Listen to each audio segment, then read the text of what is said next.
My name is Jennifer Harold. I'm the Director of Regional Programs and Strategy Division. My team manages programs in all the countries that war-ravaged Canada works in. Current war actually has a very, very long history. So in the past 8 years, more than 5 million people have been killed. Everyone knows about the Rwanda genocide, but they don't know about what's happening in Congo, just over the border. And in some ways, the current conflict in Congo have their roots back in the Rwanda genocide. So that conflict has continued on, although we never hear about it. Maybe one of the reasons why people don't know about it is it's so complicated. And it's very hard to say one side is good and the other is bad. Like, they all have their agendas, and none of the agendas really seem to be about the ordinary people.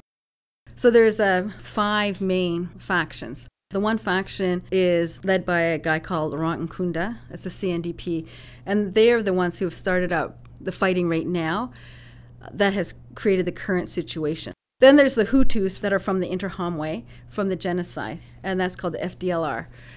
And those are the people that Nkunda says he's after, because those Interahamwe from the genocide have never been captured and brought to justice. So that's perceived as the main cause of this current war. In most wars, there would be 2 main groups that are fighting. And so there would be a line drawn. And the line might move a bit.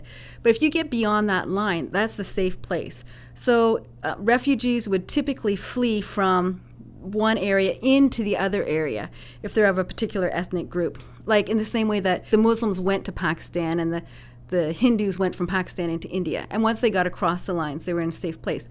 The thing is that in Congo, there is no safe place because the groups that are taking control of an area, it's always changing. And one group will be in there and then get pushed out, and then another group will come in and fill that vacuum. And it may not be the same group that pushed the first group out.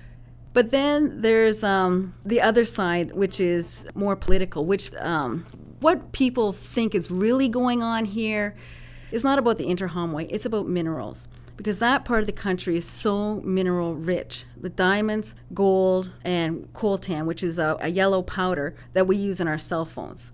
And so as long as there's disruptions, the government can't really control or regulate the sale of these minerals. So other countries, rebel groups can go in there, take those minerals and use it to buy guns or whatever they want. So it's in almost everyone's interest that the war continues. So everyone's kind of expecting it's going to keep this low-grade violence for a long time.